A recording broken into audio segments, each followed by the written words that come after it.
con la grabación.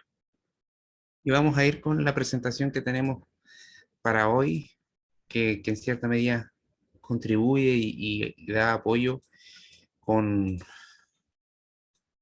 con el estudio que estamos llevando. El estudio que estamos llevando y estamos desarrollando sobre la membresía de, de la iglesia local y que que he denominado así, la membresía por el Evangelio de Cristo. Y estamos en una tercera sesión. En realidad, en la tercera sesión van a haber tres partes de esta sesión. eh, y estamos viendo la temática de quiénes pueden ingresar a la membresía de la iglesia local. Y nosotros respondimos a esa pregunta de manera general. No sé si alguien se acuerda cuál era la respuesta directa o la respuesta más breve que podríamos decir de quienes podrían ingresar a la membresía de la iglesia local.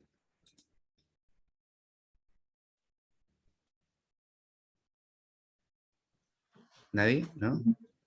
Tiene que haber. Ah, hermano César, estaba hablando, pero se volvió a silenciar.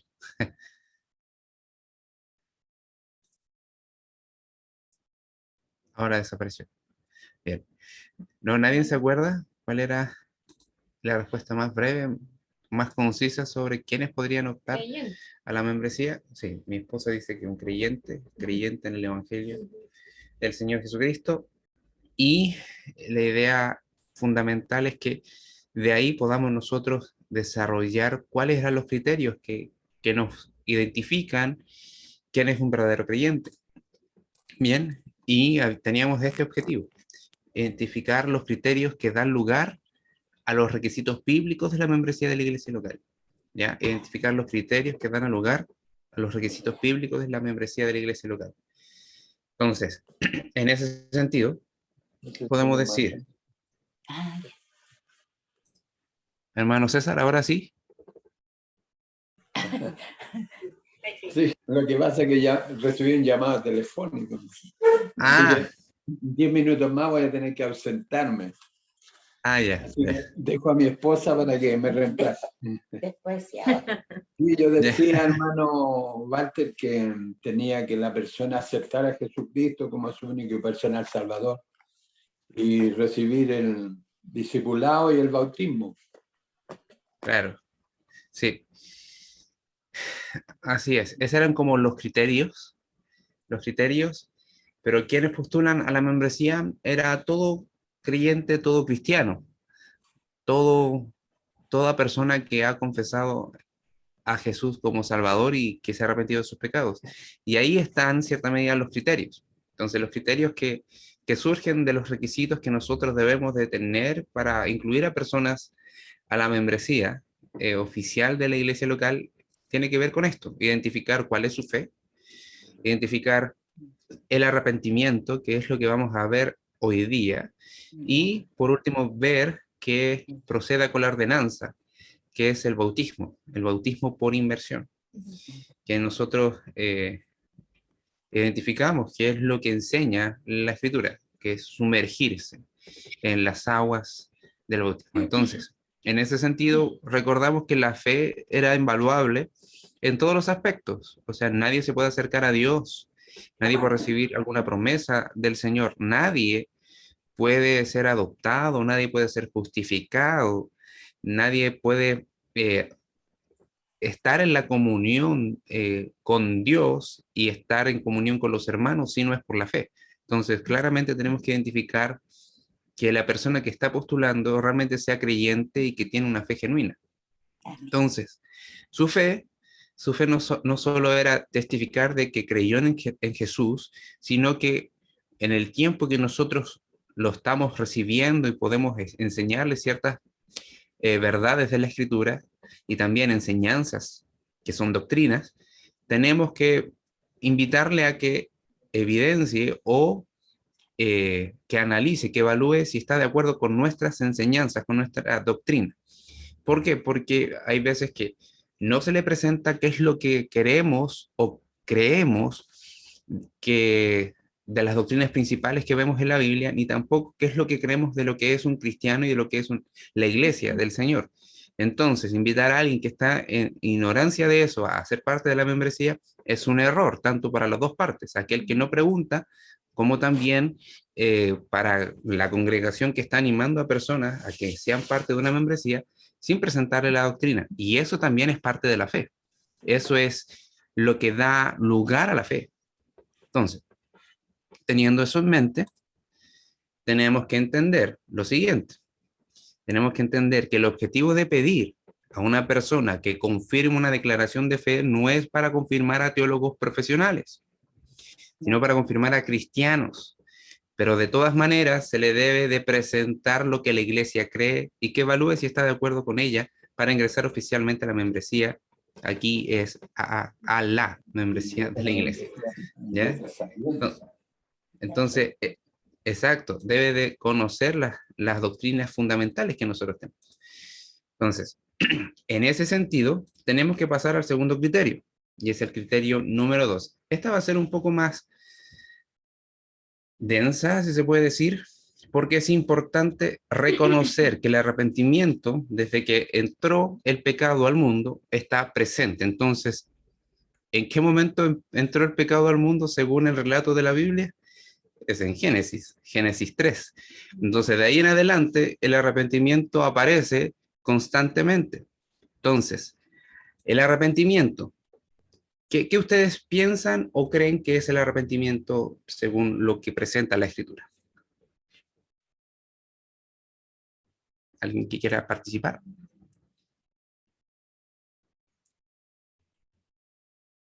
¿No? ¿Nadie? Cambiar de camino. Hola. Hola, Claro, buenas noches. cambiar de camino. Bien. ¿Qué más dijo Roberto? ¿Eso nomás? ¿O era una talla por ahí, no? No, cambiar de camino. Cambiar el camino como negarse a un camino y entrar en otro. Como Claro. Sí. Eso, como cambiar en la forma del estilo de vida. Cambiar el camino. Eso, no me lo complique más, pastor. Pero sí, entiendo. Ya. Como rectificar el rumbo, rectificar el camino, ¿sí? Tiene que ver con eso. Tiene que ver con eso. Y eso es una idea que nosotros extraemos directamente de lo que vemos en el Nuevo Testamento. Ahora, si vemos el Antiguo Testamento, muchas veces se nos pasa por alto algo que está impregnado en la cultura hebrea, en la cultura judía, que el arrepentirse, perdón, viene de la idea de consolar. Y la palabra que muchas veces se utiliza para hablar de arrepentimiento, dicen Naham, habla de ser consolado o consolarse. ¿Ya? Es un verbo que está en su forma pasiva. Entonces, esto, ¿qué es lo más similar que se encuentra en el Nuevo Testamento? Hay varias palabras que se encuentran en el Nuevo Testamento que se refieren a esto y es lo que debemos de manifestar como verdaderos creyentes. Y una de esas palabras es paracaleo, que muchas veces nosotros pasamos por alto la función de la obra del Espíritu Santo, la función del mismo Espíritu Santo, que se le conoce en el Nuevo Testamento como Paracleto, el Consolador. Entonces, paracleto es como la persona del Espíritu Santo y paracaleo es como la función. Pero en el Antiguo Testamento se refería al efecto que estaba en la persona y la disposición interna de verse consolado. ¿Por qué? Porque sabía que había hecho mal. Entonces, tenemos algunos términos importantes acá, o algunos pasajes bíblicos que serían buenos revisar para entender un poco en qué contexto muchas veces se usaba esta palabra. Si me acompañan a Éxodo 13, 17.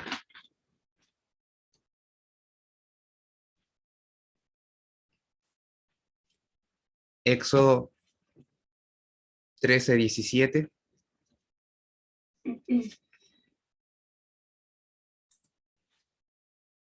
Dice así: cuando Faraón dejó partir al pueblo, Elohim, o Dios, no los condujo por el camino de la tierra de los filisteos, aunque estaba próximo, porque dijo Dios, no sea que el pueblo se arrepienta, pueblo de Israel, cuando vea guerra y se vuelva a Egipto. Esta es una traducción distinta, pero si se dan cuenta, esa es la idea. Ahora, en la Reina Valera, que la mayoría de nosotros tenemos, dice así, y luego que Faraón dejó ir al pueblo, Dios no los llevó por el camino de la tierra de los filisteos, que estaba cerca, porque Dios dijo, para que no se arrepienta el pueblo cuando vea la guerra y se vuelva a Egipto.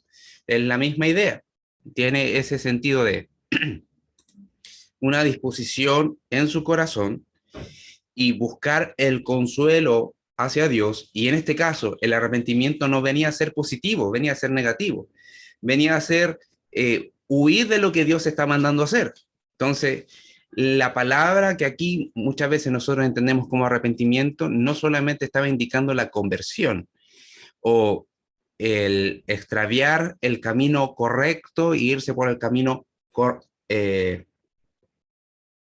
incorrecto, o haber extraviado el camino correcto por haber estado en el incorrecto, sino que aquí estamos viendo que Dios no quiso hacer algo. ¿Por qué?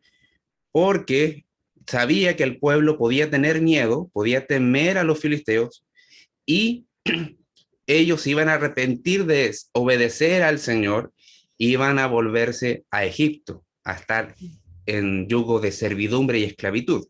Entonces, ese es el sentido.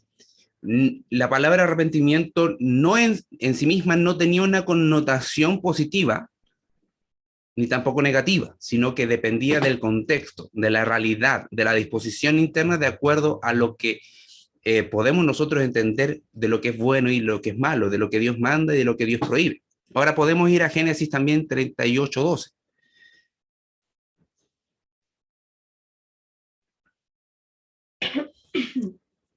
38:12. Dice, pasaron muchos días y murió la hija de Súa, mujer de Judá. Después, Judá se consoló y subía a los trasquiladores de sus ovejas a Timnat, él y su amigo Ira, el adulamita. Si se dan cuenta, la palabra aquí arrepentimiento traducida al español no aparece, sino que aparece se consoló. Entonces, tomó una disposición de haber estado en la tristeza, pero buscó el consuelo, buscó una forma de tener alegría o una forma de encaminar su vida nuevamente.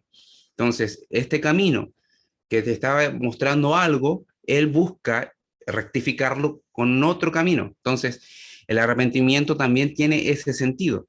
Y también podemos ver en Job 42:6. Job 42:6. Y aquí claramente aparece esta palabra, Niham, que habla del arrepentimiento y lo expresa directamente en cuanto en su relación de ser humano pecador versus al Dios santo que tiene toda sabiduría y todo control. Dice Job, por tanto me aborrezco y me arrepiento en polvo y ceniza. ¿Ya? Aquí claramente está diciendo, no conocía bien al Señor, entonces obviamente me arrepiento de mi maldad, me arrepiento de incluso creerme sabio y creer que conocía bien a Dios. Pero nosotros sabemos que el ejemplo de Job siempre es positivo, el ejemplo de Job siempre era un estándar de decir de integridad. Entonces, aquí vemos un poco del uso de la palabra arrepentimiento en el Antiguo Testamento. Si se dan cuenta, no necesariamente está hablando de lo que nosotros consideramos de dejar el pecado, sino una disposición interna que busca ser consolado. Ahora, es obviamente, aplica directamente a lo que nosotros entendemos de lo que es el arrepentimiento. Ahora, había dicho con anticipación que muchas veces pasamos por alto ciertas cosas y claro, el ir en arrepentimiento involucra la emoción, una disposición interna y no solamente el pesar de las cosas malas que se hacen, sino también el buscar el camino correcto o ser consolados por aquel que te está mostrando misericordia. Entonces, originalmente significaba apoyo y aliento. En el Antiguo Testamento significa apoyo y también aliento. Y también consolación. Es como una gran triada. Esto es importante. El arrepentimiento en el Antiguo Testamento está compuesto por estas tres grandes palabras. Y el hecho de ser consolado involucra también frecuentemente tanto una confirmación en el camino correcto como el abandono del antiguo. ¿Se entiende? Entonces, vemos qué es lo correcto. En el caso de Judá, no era bueno que estuviera sumergido en la tristeza. En el caso de Job, no era bueno que estuviese aún en desconocimiento de las verdades de Dios y no reconocer que el conocimiento de Dios solamente le llegaba hasta acá y el conocimiento de Dios es mucho más profundo, es bueno. Entonces, esa es la idea, de dejar algo y extenderse a lo que es correcto. Ahora, el verbo, para acá leo en el Nuevo Testamento, significa también generalmente rogar o animar, y es lo que hace también el Espíritu Santo. Entonces, la persona paracleto anima y nos hace rogar al Señor por ese constante consuelo. Ahora, esto representa no solamente una disposición de la mente, porque sé que muchos están apuntando hacia allá la disposición de la mente y de la voluntad, sino que también un sentimiento profundo. Así que me gustaría que viésemos Mateo 8:2.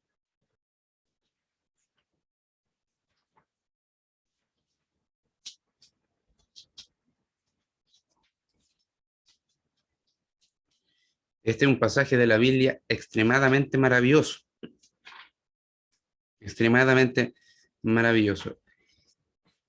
Versículo 2 dice, y aquí vino un leproso y se postró ante él diciendo, Señor, si quieres puedes limpiarme. ¿Ya? Aquí viene la idea de de buscar este consuelo y, y este arrepentimiento, si lo podemos utilizar así, está manifestado por el leproso. ¿Ya? La palabra arrepentimiento no solamente está abocada en el sentido de dejar lo incorrecto y buscar lo incorrecto, sino que también implica un sentimiento profundo de ser animado, de ser consolado. Podemos ir a Romanos 12:1. Romanos 12:1. Aquí. Así que, hermanos, os ruego por las misericordias de Dios que presentéis vuestros cuerpos en sacrificio vivo, santo, agradable, que es vuestro culto racional. Nuevamente, esta es la idea de cómo se ve a alguien que ha procedido en el arrepentimiento, está graficado acá. Es un sentimiento profundo que busca dedicarse al Señor. También podemos ir a 2 Corintios 1:4.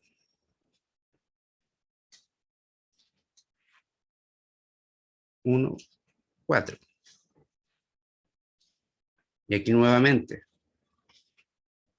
dice, el cual nos consuela en todas nuestras tribulaciones, para que podamos también nosotros consolar a los que están en cualquier tribulación por medio de la consolación que con nosotros somos consolados por Dios. Ya es una abundancia de la conjugación de la palabra consolación y de lo que está relacionado con el arrepentimiento. Es cuando uno encuentra al Salvador y reconoce que ha pecado frente a Él, frente a su santidad, inmediatamente el Evangelio también no solamente ofrece salvación, sino que también ofrece consolación, porque la desdicha en la que nosotros nos encontrábamos ya no es tal, sino que hemos pasado a ser partes de la familia de Dios.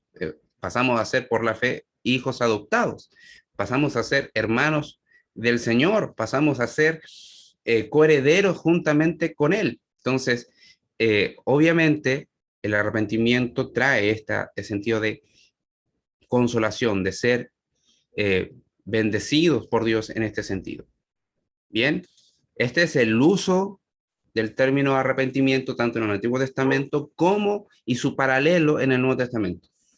¿Sí? Bien. Eh, ahora, no solamente se queda en eso. La consolación es tal porque te da un descanso. Bien, te da un descanso porque tú puedes decir, o mejor dicho, respirar profundamente, exhalar un gran suspiro, porque lo que tú sabías que estaba mal ya no lo está. Y eres recibido.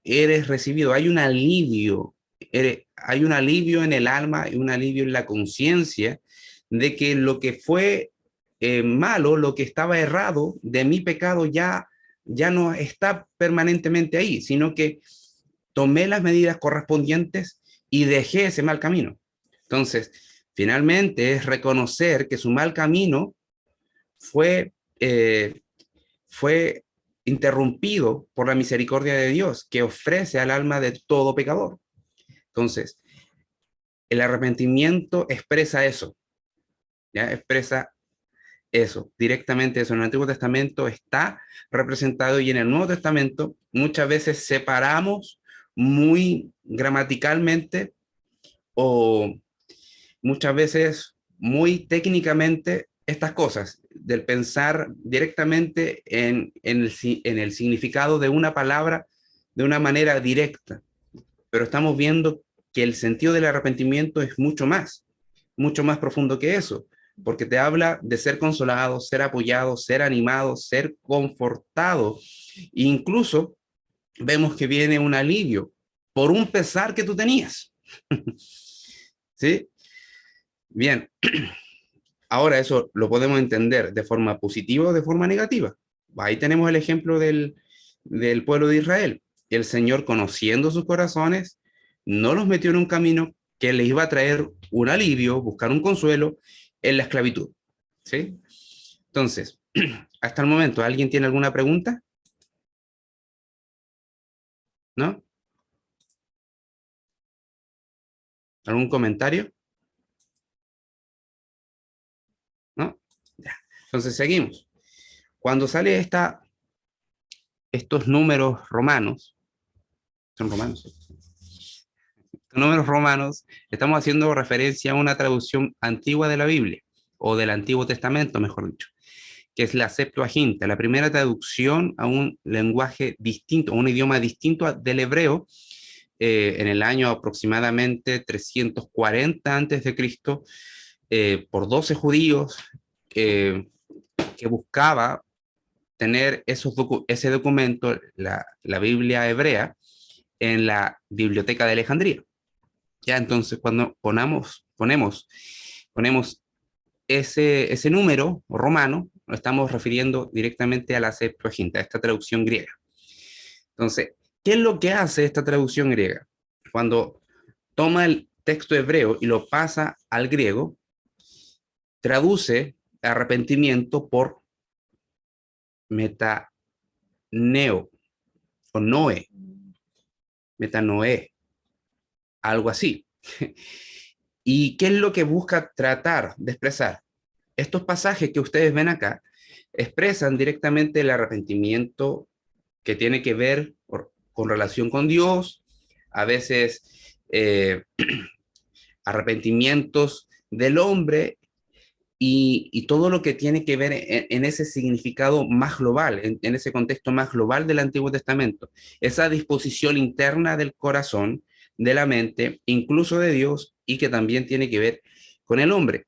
Y por eso hay tantos versículos aquí, pero no los vamos a ver todos porque son muchos. Así que vamos a ir a Primera de Samuel. Primera de Samuel 15:29.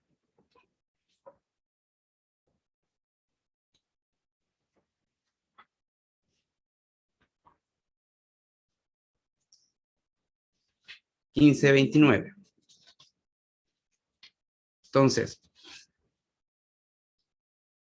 eh,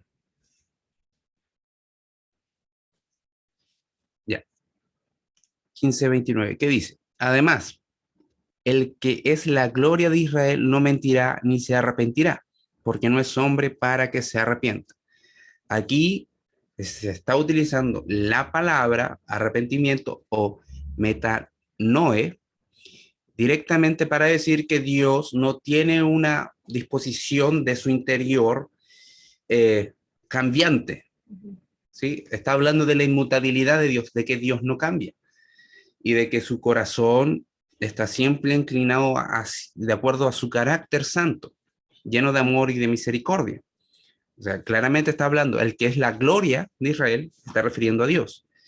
Bien, ahora, por otra parte, podemos ver en Jeremías 4:28, Jeremías 4:28,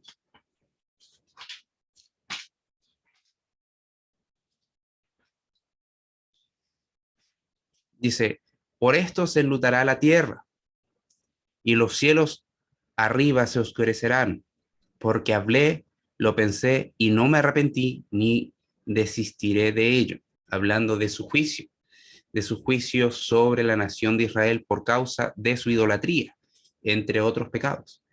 Entonces, eso es fundamental. Ahora podemos pasar directamente a Jeremías 18:8. 18:8. Son unos pocos capítulos más allá. Y aquí es interesante lo que dice. Pero si esos pueblos se convierten de su maldad contra la cual hablé, yo me arrepentiré del mal que había pensado hacerles. ¿Ya? ¿Qué es lo que estamos manifestando? No está hablando de que Dios es sujeto de negociación, sino se ajusta a su carácter. ¿Qué es lo que siempre ha dicho el Señor? El alma que pecare, esa morirá, va a ser enjuiciada. Entonces es lo que está diciendo. Si siguen por su mal camino, voy a hacer exactamente lo que yo les he dicho. Pero si se vuelven de su mal camino, si se arrepienten de su mal camino, yo también, consecuentemente con eso, me voy a arrepentir de enjuiciarlos, de traerles mi ira y mis juicios. ¿Por qué? Porque ya no está el pecado delante de ellos. Entonces, tiene esa idea. Ahora, el versículo 10 lo dice de la siguiente manera. Pero si hiciere lo malo delante de mis ojos, no oyendo mi voz, me arrepentiré del bien que había determinado hacerle. Entonces, el carácter de Dios es fijo. Dice, el alma que obedezca a los mandamientos va a ser bendecida, pero aquellos que transgredan los mandamientos van a ser sujetos de juicio de parte de él. Entonces, es fijo, sigue sin cambiar. Obviamente, no puede tratar a aquellos que sí obedecen a su palabra como, como aquellos que son dignos de ser recibidos los juicios y su ira. Claramente no tiene mucho sentido. Entonces, sus promesas de bendición, sus promesas de paz, sus promesas de que van a ser multiplicados en ese contexto en la nación de Israel, obviamente no tendría sentido. Y aquellos que desobedecieran iban a ser sujetos de maldición. Tampoco tendría sentido. Pero su carácter es lo que determina, su carácter santo. Entonces, si se dan cuenta, aquí la palabra arrepentimiento se está aplicando incluso al ser de Dios. Bien. Ahora podemos ir a Joel 2:13. Joel 2:13, este es un pasaje que a mí me encanta. Dice, rasgad vuestro corazón y no vuestros vestidos. No quiero su apariencia de luto. Convertíos a Jehová, vuestro Dios, porque misericordioso es y clemente, tardo para la ira, grande misericordia, y que se duele del castigo. Cuando dice convertíos, tiene la idea original de decir volveos, pues a Dios. O sea, sean devueltos a Dios, y que tiene la idea de esta palabra de arrepentimiento del Antiguo Testamento, que, ojo, no solamente habla de ser consolados, no solamente buscar consolación porque está dejando el mal camino, sino que en este momento también está implicando directamente una fuerza activa de decir, vuélvete de lo malo que tú estás haciendo. Entonces, esto es clave. Esto es clave cuando nosotros nos enfrentamos a creyentes, cuando nos miramos a nosotros en la iglesia. Tenemos que considerar esto muy fundamental, es importantísimo.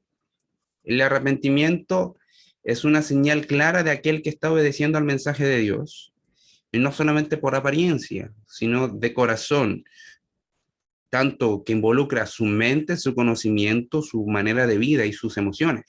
Esas tres cosas son fundamentales. Bien, hasta el momento, ¿alguien tiene alguna pregunta? ¿Un comentario? ¿No? Bien. Entonces, ahora, del antiguo vamos al nuevo. El Nuevo Testamento también emplea este mismo término y le agrega una conjugación. Es metamelomai, y también un sustantivo que viene a ser metanoia. Este es el término más conocido que se habla del arrepentimiento. ¿Por qué? Porque todo lo que pasa muchas veces con nuestros pensamientos, con nuestras emociones, con nuestra forma de vivir, tiene que ver con esto, metanoia, que es el cambio de mente o el cambio de pensamiento. Pero todo lo otro también es importante. Los judíos lo consideraban fundamental, y vuelvo y repito, no solamente en términos de integridad referentes hacia Dios, porque estos términos nosotros lo estamos viendo alineados frente a las demandas de Dios, frente a las demandas del mandamiento de Dios, pero estamos hablando de la integridad del ser, estamos hablando de la integridad del alma. Cuando uno realmente está comprometido con algo, cuando realmente está comprometido con una causa, se evidencia con la vida, con las emociones, con lo que pensamos, con nuestras decisiones. Entonces, hay integridad en eso. Y cuando hablamos del arrepentimiento, tiene que ver con ese tipo de integridad. Entonces, tanto metanoe, metanomai y metanoia tienen que ver con eso. ¿Ya? Ahora, la Septuaginta muchas veces habla de estos términos en el sentido de conversión, y también lo vemos en el Nuevo Testamento que tiene la idea de conversión. La Septuaginta, entendamos que es el Antiguo Testamento traducido al griego, que nosotros también te podemos tener en español, ¿ya? Y no solamente tiene el sentido de conversión, sino que es equivalente a epistrefo, ¿ya? Aquí no sale la E, pero dice pistrefo, ¿ya? Y que tiene la raíz de pistos, que es fe, ¿ya? La semana pasada nos hablamos de la palabra griega de fe, pero tiene esa raíz de pistos, ¿ya? Entonces, acá habla directamente del sentido de la vida moral y de la vida religiosa. La metanoia se menciona 22 veces en el Nuevo Testamento, y como ya anticipé, habla de el cambio de mentalidad, el cambio de pensamiento, la disposición de mente, que es distinto, ¿ya? Ahora, el sentido acá no se queda solamente con lo que nosotros producimos cognitivamente, sino con el amar, con el comprometerse para el bien. Nuevamente repito esta idea de la integridad. O sea, si tú estás comprometido, estás totalmente convencido con algo, te comprometes con eso y vas en pos de eso. Y lo que tú consideras que estaba errado, lo dejas atrás. Y por eso tomas tu mente, por eso buscas los efectos positivos que puede traer esta verdad, como es el consuelo, ¿sí? El descanso que produce el consuelo. Entonces, el mismo sentido tiene casi siempre el verbo metanoe, que ocurre 34 veces en el Nuevo Testamento, o que aparece 34 veces en el Nuevo Testamento. Entonces, aparece varias veces en contextos súper relevantes. Ahora, el cambio no siempre se evidencia de una forma correcta. Y es el caso que se va a establecer acá. Metamelomai ocurre 6 veces, se presenta 6 veces en el Nuevo Testamento. Y que tiene la idea de sentir, pesar, remorder la conciencia, volverse atrás. ¿Ya? Entonces, como lo había anticipado, el caso emblemático que siempre tenemos para decir el arrepentimiento según el mundo y el arrepentimiento según Dios son distintos. El caso emblemático siempre es que sale a relucir es Judas, porque Judas se arrepintió, podemos decir, según el uso de la palabra, sí aparece la palabra, pero este sentido aplica en el sentido de remordimiento de su conciencia. Y tener algún remordimiento de conciencia que te guíe hacia el arrepentimiento no es malo, por supuesto que no, pero aquí obviamente no acertó en el blanco y no podría haber acertado en el blanco. Judas se arrepintió, pero no porque viese al Salvador, al Hijo de Dios, entregado por sus engaños y por su codicia, no, sino porque simplemente vio que era un hombre bueno. Y el Señor era un hombre bueno, sí, pero era mucho más que eso. Entonces, en Mateo 27:3 nos evidencia esto. Si vamos para allá, dice, entonces Judas, el traidor, cuando vio que fue condenado, sintió remordimiento. Perdón, esta es otra versión, dice, entonces Judas, el que le había entregado, viendo que era condenado, devolvió arrepentido las 30 piezas de plata a los principales sacerdotes y a los ancianos. ¿Se dan cuenta? Ese es el sentido. Ahora, quizás nosotros nos vamos a almacenar todas estas palabras en nuestra mente, pero sí podemos tener las palabras claves en nuestra mente cuando hablamos del arrepentimiento, que no solamente es sentir un remordimiento, un pesar y una liberación de culpa o de peso, sino que es volverse atrás. ¿En qué sentido? En dirección de dejar el mal camino e ir por el buen camino, que involucra tu mente, tus emociones y tu práctica. Bien. Ahora, algo interesante que podemos hablar del Evangelio de Juan es que la palabra metanoia no aparece en el Evangelio de Juan, pero sí aparecen llamamientos a creer, ¿sí? Que evidencian la validez de la fe y también la claridad del arrepentimiento. Partes esenciales de la nueva vida que recibimos cuando escuchamos el Evangelio. Cuando hablamos de regeneración, hablamos del nuevo nacimiento o esta novedad de vida que dice el Señor que tenemos cuando hemos creído en Él. Entonces, Juan invita a que los lectores de su Evangelio tengan fe en Dios. Y Juan el Bautista invitaba a que todos pudiesen creer en el Señor Jesucristo porque Él era el Cordero de Dios. El Cordero de Dios que quita el pecado del mundo. Podemos ir a Juan 14:1. Juan 14:1.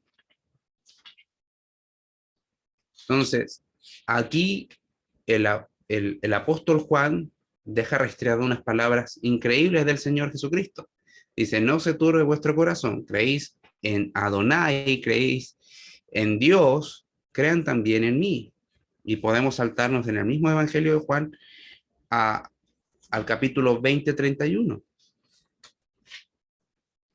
Dice, pero estas se han escrito para que creáis que Jesús es el Cristo, el Hijo de Dios, y para que creyendo tengáis vida en su nombre.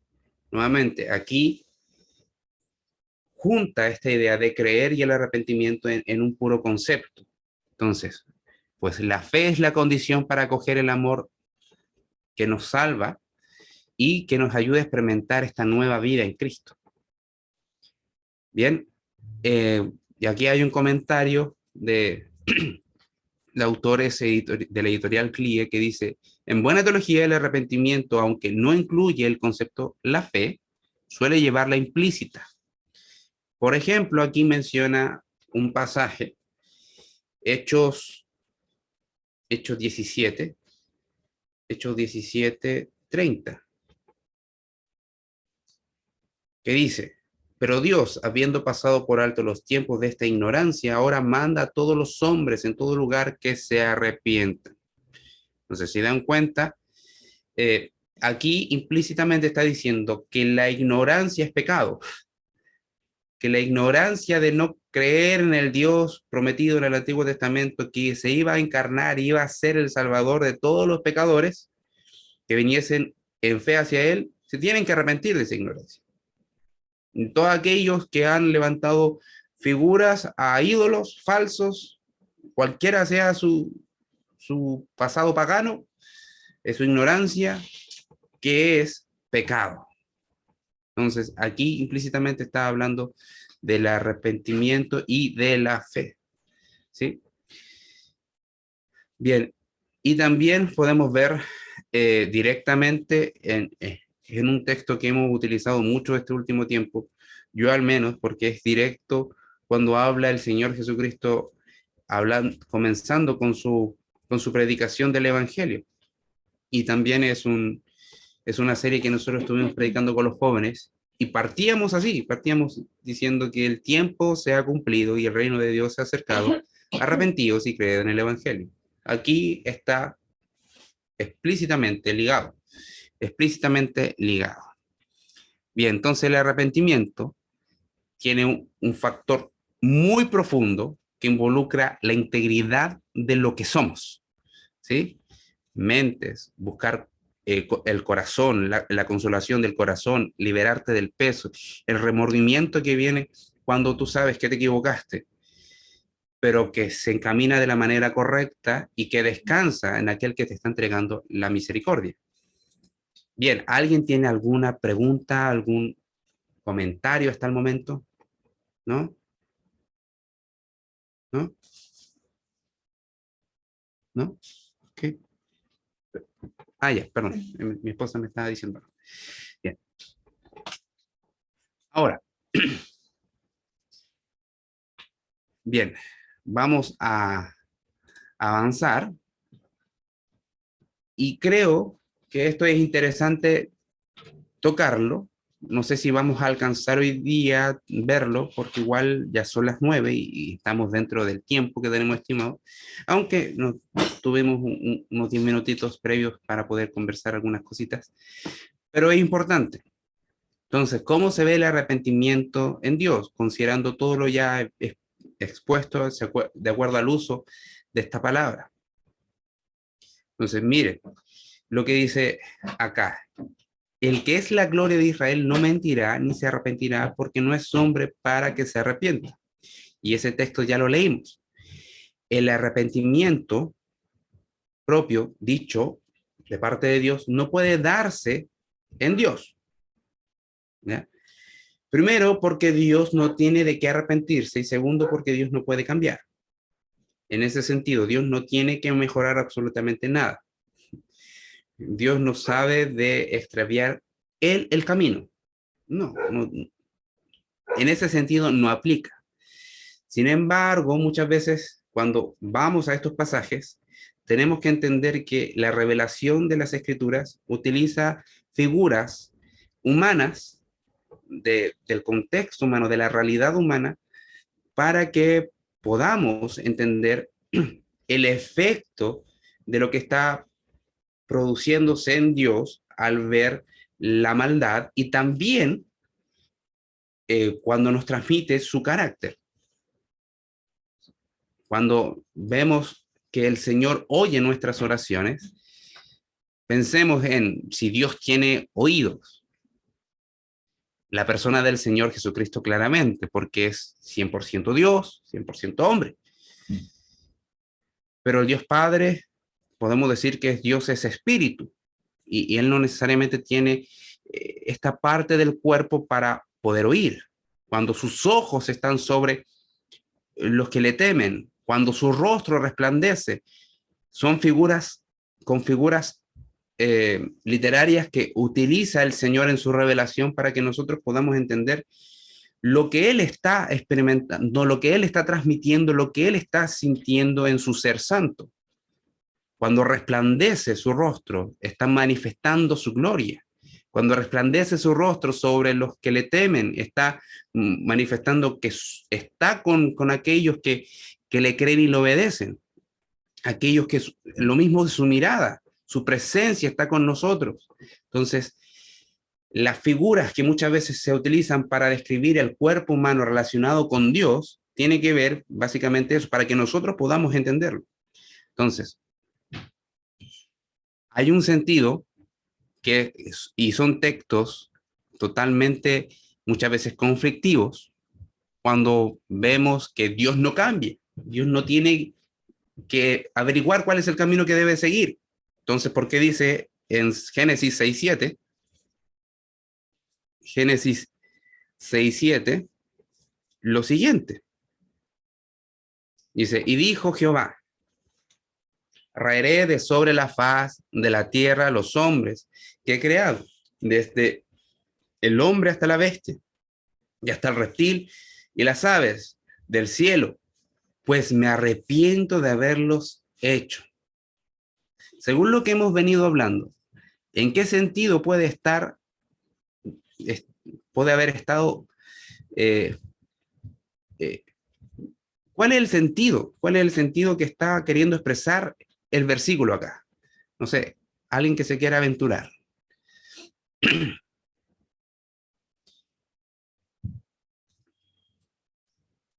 Porque dice nuestra Biblia, la Reina Valera, que el Señor se arrepintió de haber hecho al ser humano.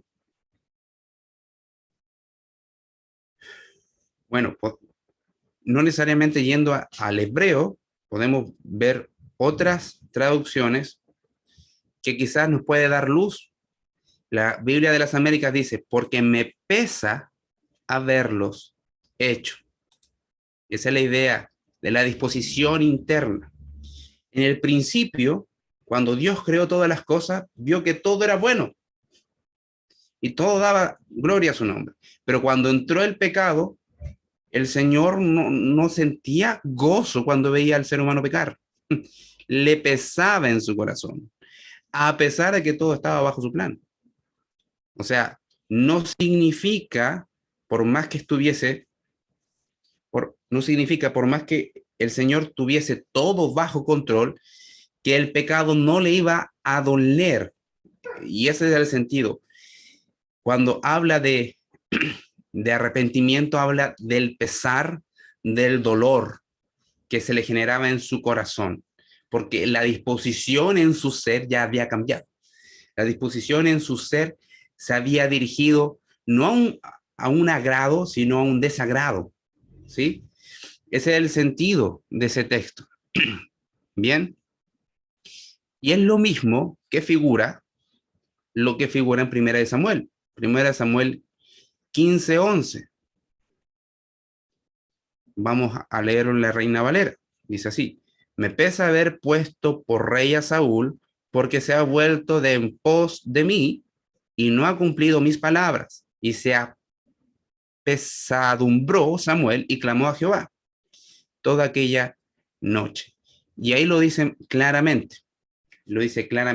Es el pesar de Dios, el pesar del pecado en su creación, lo que está queriendo expresar este arrepentimiento, la disposición en su corazón. No lo mira con agrado, lo mira con desagrado, con aborrecimiento, si podemos decir también una palabra más fuerte. Bien, ¿alguien tiene alguna pregunta hasta el momento? ¿No? Bien, entonces, si volvemos a la idea de que ya hemos pasado por el uso de la palabra arrepentimiento tanto en el Antiguo Testamento, considerando algunas palabras hebreas y otras griegas, por la traducción que se hizo, que tiene su paralelo en el Nuevo Testamento, ahora llegamos al arrepentimiento en el Evangelio que da lugar a la salvación.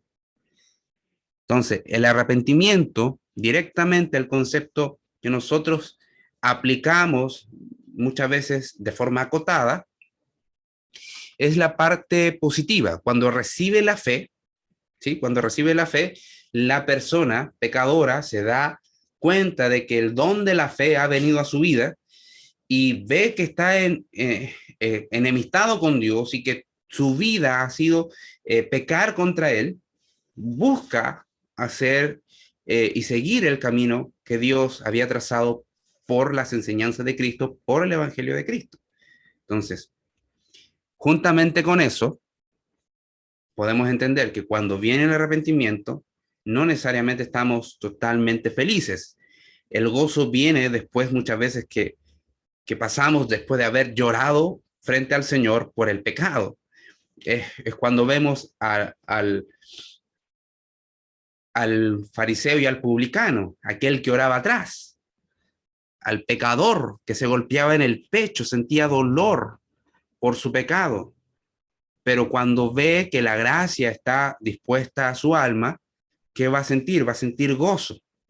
Entonces hay ya un cambio de pensamiento, un cambio en lo que está sintiendo y en lo que encuentra consuelo. Muchas veces tenemos que entender que los pecadores no están incómodos con su pecado, están disfrutando su pecado. Entonces, ahí está el cambio de disposición en lo que nosotros podemos disfrutar, porque aquel que recibe la fe va a ver que no quiere disfrutar del pecado, quiere disfrutar de los santos de Dios. Entonces, el arrepentimiento tiene que ver con eso y se aplica directamente con la conversión. Ahora, este verbo que vemos en el Antiguo Testamento, chuv, que habla de volver, volver. Entonces, esto aplica más directamente a cambiar, salir de donde tú estabas, ¿sí? Y nuevamente lo traducimos con epistrefo, la fe que viene, la conversión que se origina en el alma, en el corazón. Y cuando hablamos nuevamente, volvemos al tema de la metanoia, viene a ser muy, muy importante, muy importante, y es una de las cosas que se ve en la Escritura. Vamos a Mateos 3, 4. 3:4. Dice, y Juan estaba vestido de pelo de camello y tenía un cinto de cuero alrededor de sus lomos y su comida era langostas, sí, langostas de miel silvestre.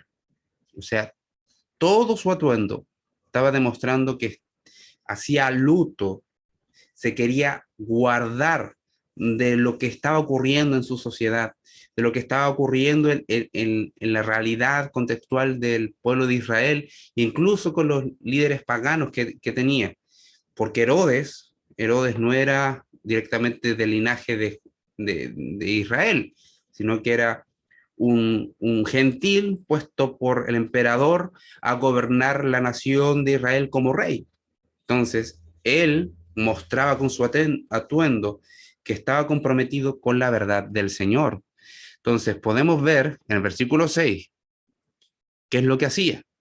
Y salía, bueno, versículo 5 dice, y salía a él Jerusalén y toda Judea y toda la provincia de alrededor del Jordán. Y eran bautizados por él en el Jordán confesando sus pecados. Y termina rematando en el versículo 8. Bueno, leamos el 7 porque es fuerte lo que dice. Al ver él que muchos de los fariseos y de los saduceos venían a su bautismo, les decía, generación de víboras, ¿quién os enseñó a huir de la ira venidera? Haced pues frutos dignos de arrepentimiento. Y eso es lo que se busca en la conversión, o mejor dicho, eso se espera que se manifieste por la conversión. Frutos dignos de arrepentimiento.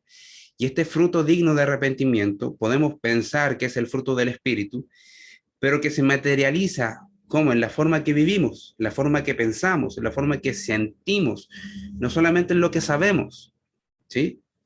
es todo, es la integridad del alma, es la integridad del alma. ¿Sí? Entonces, eso, con esto en mente, con esto en mente, podemos decir que es el criterio que nosotros encontramos cuando estamos viendo postulantes a la membresía. Postulantes a la membresía, que evidencien realmente que han tenido un cambio de vida, que han tenido un cambio de mente, que han tenido un cambio en la disposición de sus corazones, que realmente buscan el consuelo en Cristo, que buscan el consuelo en el Evangelio.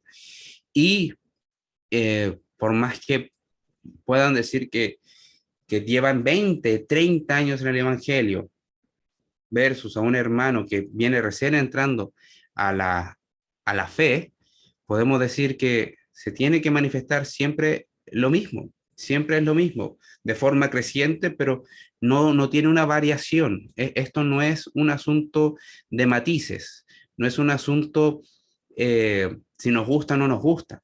Esto tiene que ver directamente con lo que el Evangelio provoca en el alma, en la conversión. De hecho, los apóstoles predicaban el arrepentimiento que buscaba esto, ese cambio de práctica, cambio de mente, cambio de la disposición del corazón. Eh, y es lo que predica Pedro. Cuando predica Pedro con su discurso, muchos de los que estaban ahí estaban acongojados en su corazón, estaban dolidos en su corazón, estaban afligidos en su corazón porque sentían el pesar. O sea, tenían ya en su mente, en su alma, el principio del arrepentimiento, pero que se tenía que ver materializado no como Judas, sino como Cristo lo espera, frutos dignos de arrepentimiento como los ponía Juan el Bautista. Entonces, ¿cómo vamos a conocer estos frutos? ¿De la noche a la mañana? No, no se puede. Hay que pasar tiempo entre nosotros, con los hermanos, conocer a los nuevos postulantes a la membresía, porque ¿qué es lo que finalmente queremos? Hacer que perseveren en el Evangelio. Queremos incluir a personas que vayan a estar dispuestos a predicar este Evangelio y que puedan también ser fortalecidos por este Evangelio para fortalecer a otros, como se leyó delante, ser consolados por el Evangelio para consolar a otros. Tenemos muchas tribulaciones, muchos problemas, muchas circunstancias, podemos sufrir persecución, pero incluso en ese momento el Evangelio trae consuelo. Bien, entonces eso es lo que se busca. Eso es lo que se busca. Y este es el segundo criterio. Me faltaron algunas diapositivas, pero creo que esa estaba repetida. Así que eso. ¿Hay alguien que tiene algún comentario, alguna pregunta, algo que aportar?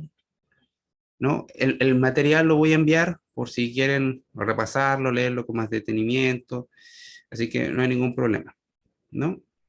Bueno, si no hay ningún comentario, saludar nuevamente, no sé si me habían escuchado, Jocelyn con su esposo, ahí un gusto verlos, también Juanito que entró justo al momento de partir y la hermana Janet que están ahí. Así que ha sido un gusto.